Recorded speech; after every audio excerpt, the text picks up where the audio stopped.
என் பேர் கல்யாணகுமார், விருதுநகர். ட்ரீம் 11 வந்து நம்ம ஐபிஎலுக்கு ஆரம்பித்ததுக்கப்புறம் 2008 ஆரம்பித்தாங்க.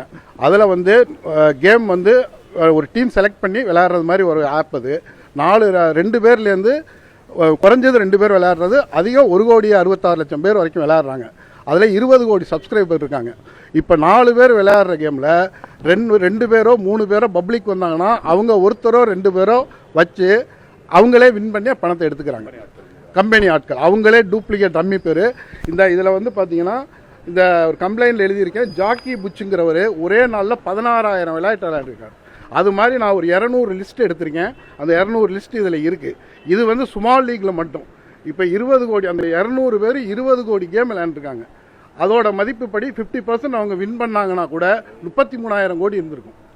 33,000 கோடி. அது கிராண்ட் லீக்கை பார்த்தீங்கன்னா அது எங்கேயோ போகும். இப்போ எனக்கே 6 லட்ச ரூபா லாஸ் ஆகிருக்கு. 6 லட்ச ரூபா லாஸ் ஆகி ஒருத்தருக்கு இப்போ 20 கோடி பேர் சப்ஸ்கிரைபர் இருக்காங்க. இதுக்கு வந்து 20 கோடி சப்ஸ்கிரைபர் ஆனதுக்கு ஒரு ஓனர் ஹர்ஷ்ஜின் வந்து ரஜினிகாந்த் வந்து ஒரு டிஷர்ட் கொடுத்தாரு. அது ஃபோட்டோ வைரல் ஆச்சு. அந்த 20 கோடி பேரில் 1 கோடி பேருக்கு 1 லட்ச ரூபா லாஸ்னாலும் 1 லட்சம் கோடி ஆயிருக்கும்.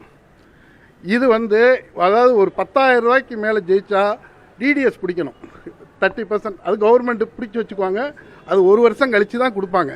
இப்போ இவங்க இந்த 33,000 கோடி சொல்கிறேன்ல, அது கவர்மெண்ட்டு அவங்க இன்கம் டேக்ஸ் டிபார்ட்மெண்ட்டுக்கு அது இருக்கான்னு செக் பண்ணணும்.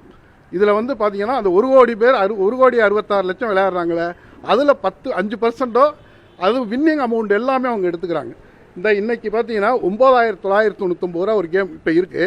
அதில் பிரீத்தம் யாதவ், ஃபேண்டசி லாஜிக், அது மாதிரி ஃப்ரீடம் ரேஞ்சர், இவங்க ஃபைட் கிளப், இவங்கெல்லாம் பார்த்தீங்கன்னா ரெகுலராக விளையாடுவாங்க. அவங்க ஒவ்வொருத்தனும் இப்போ இவர் இந்த இன்டைலர் ட்ரஸ்ட்டுங்கிறவர் பார்த்தீங்கன்னா 50 லட்சம் கேம் விளையாண்டுருக்காரு. இது எல்லாமே இது லிஸ்ட் வச்சுருக்கேன். அது ஒரு 4 வருஷம் இருக்கும். அதாவது எல்லாமே லிஸ்ட் இதில் இருக்குது. ஜாயின் பண்ணது, ஒரு நாளைக்கு எவ்வளோ விளையாண்டுருக்கா எல்லாமே இருக்குது. இதுக்கு வந்து கவர்மெண்ட் வந்து அந்த மக்களை காப்பாற்றுறதுக்கு என்னென்ன பண்ணணுமோ அதுக்கு முயற்சி எடுக்கணும். அதனால் கம்ப்ளைண்ட் தடை பண்ணணும். அதுதான் அது வந்து ஒழுங்குபடுத்தணுமா, இல்லை அவங்க தப்பு பண்ணியிருந்தாங்கன்னா அவங்களுக்கு தண்டனை வாங்கி கொடுத்து மக்களோட பணத்தை ரெக்கவரி பண்ணணும். அவங்க எதில் சார்? இல்லை அது வந்து ரிஸ்க்குங்கிறது வேறு சார், ஏமாத்துறதுங்கிறது வேறு. இது வந்து மோசடி. இப்போ விளையாடுறதுல வந்து அவங்க நேர்மையாக பண்ணாங்கன்னா ஓகே. ஆனால் அதிலே வந்து பார்த்தீங்கன்னா ஆப்லேயே வந்து டோட்டல் மிஸ்டேக் வருது.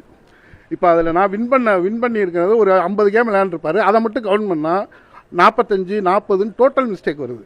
அப்படிங்கிறத மேனிப்புலேட் பண்ணுறாங்க. அந்த ஆப்பே மேனிப்புலேட் பண்ணிவிட்டு, அதான் நீங்கள் வந்து இப்போ இந்த தடவை 11 பேருக்கு ஒவ்வொரு கோடி கொடுக்குறதா சொல்லியிருக்காங்க. ஆனால் அந்த 11 கோடியும் பார்த்தீங்கன்னா அவங்களுக்கே மேக்ஸிமம் போயிடும், அவங்களே எடுத்துக்கிறாங்க. அப்படிங்கிற போது பப்ளிக்கோட மணி போகுது.